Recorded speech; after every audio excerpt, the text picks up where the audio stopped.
Bonjour à tous, bienvenue dans cette petite vidéo dans laquelle je vais faire un petit focus sur le segment obligataire. Alors vous l'avez peut-être vu, ça fait les gros titres on va dire ces dernières heures et derniers jours, on a des tensions sur l'obligataire avec donc, des taux américains qui baissent assez nettement, des taux longs. Donc premier constat, on a eu la semaine dernière donc Jérôme Powell de la Fed qui a envoyé un message plutôt accommodant et donc derrière comme vous le voyez donc sur le premier graphique qui s'affiche, on a eu donc un T-note, donc la référence à 10 ans aux États-Unis qui a progressé, donc ça c'est le petit rectangle noir que vous voyez sur le graphique, ce qui, donc ce graphique ça met en lumière les contrats, donc les contrats évoluent en sens opposé des rendements, donc on a eu des contrats qui sont montés et donc des rendements qui ont reflué. Donc c'est le premier constat, voilà, on est retombé autour des 2,80% sur le 10 ans américain, donc ces dernières heures, derniers jours. Donc à l'origine on a eu Jérôme Powell. Si j'évoque cet aspect-là, c'est que depuis le début de la semaine, là on a un phénomène, en gros une conséquence de cette baisse des rendements sur le 10 ans, on a un phénomène d'aplatissement de la courbe des taux. Donc, vous le voyez avec le deuxième graphique qui s'affiche, en fait on a un indicateur un petit peu avancé, ou en tout cas statistique, qui est assez intéressant à suivre, c'est la comparaison justement donc, entre ce 10 ans américain qu'on a évoqué juste avant et les taux courts. Donc là les taux courts, on a plusieurs références, notamment le 2 ans qui est assez suivi, et ce spread que vous voyez, donc cet écart entre le 2 ans et le 10 ans qui est matérialisé par dans le graphique que vous voyez cet écart est tombé sur les 10 points de base ces dernières heures, et donc sur ce cap-là, en fait, c'est un niveau qui n'a jamais été vu, sauf en cas de récession derrière, donc à la fin des années 90, fin des années 80 également, donc entre 88 et 89, et également en 2007. Donc tous ces épisodes, on s'en souvient en fait sur les marchés, ça a été suivi de baisses assez marquées, voire de krach. Donc la question qui se pose aujourd'hui, c'est est-ce qu'on est un peu dans le même schéma avec cet aplatissement de la courbe des taux qui serait un mauvais signal, j'ai envie de dire, par rapport au marché. Donc déjà pour revenir sur le principe de rendement, il faut bien comprendre que sur les marchés, en général dans la vie de tous les jours, quand on investit, il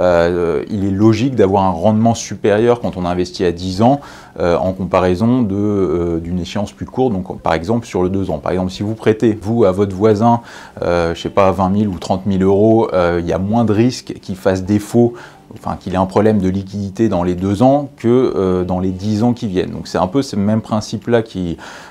prévaut sur les marchés historiquement, c'est-à-dire qu'on a logiquement plus de risques à s'engager ou à prêter sur 10 ans que sur 2 ans. Or là, ces dernières heures et derniers jours, c'est plus le cas, c'est-à-dire qu'on a un écart qui est matérialisé, qui ne représente plus que 10 points de base. Donc on peut se poser effectivement la question suivante de savoir en gros ce que le marché anticipe, craint sur le court terme. Donc voilà, donc de cette lecture-là, avec donc le risque évoqué sur le graphique précédent, on peut craindre une récession ou au moins une grosse baisse des marchés ou une chute, sans forcément parler de krach. On a plusieurs arguments plusieurs stratèges qui étayent un petit peu leur point de vue. On avait la Fed de Cleveland là, qui évoquait la chose en rappelant qu'effectivement toutes les récessions avaient été précédées de ce phénomène d'aplatissement et de resserrement de spread, donc d'aplatissement de la courbe des taux, en nuançant toutefois la chose avec le fait que si effectivement toutes les récessions ont été précédées par ce signal, on a également eu ce type de signal, mais derrière on n'a pas forcément toujours eu de récession. Donc ça a par exemple été le cas en 66.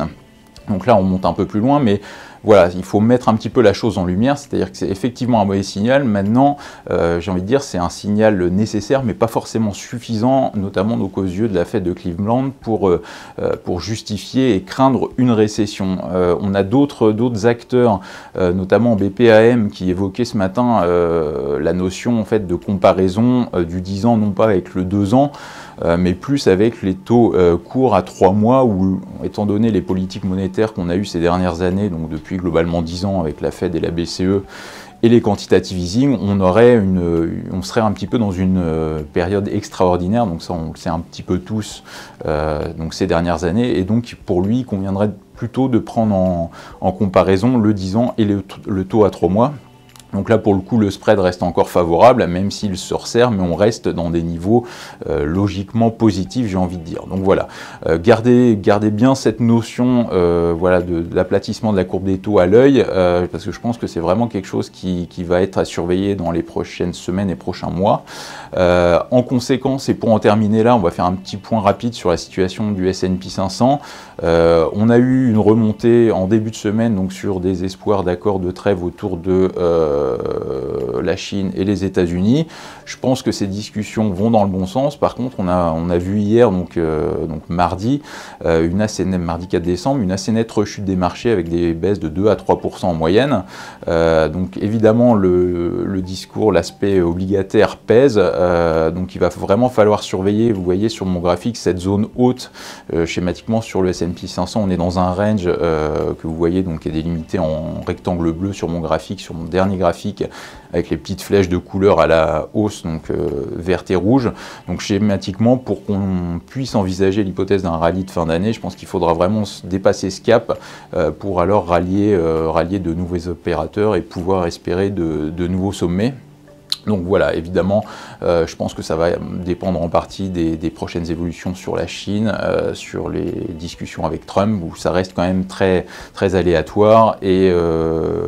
voilà, très risqué et aléatoire à mon sens. Donc surveillez bien cet élément-là avec l'aspect obligataire pour la fin de l'année. N'hésitez pas, voilà, la vidéo est terminée, n'hésitez pas à faire des petits commentaires, à liker, à nous suivre sur notre chaîne pour voilà, plus d'informations, plus de réactions et partager avec vous nos ressentis sur les marchés financiers. Merci à tous de votre attention et à très bientôt.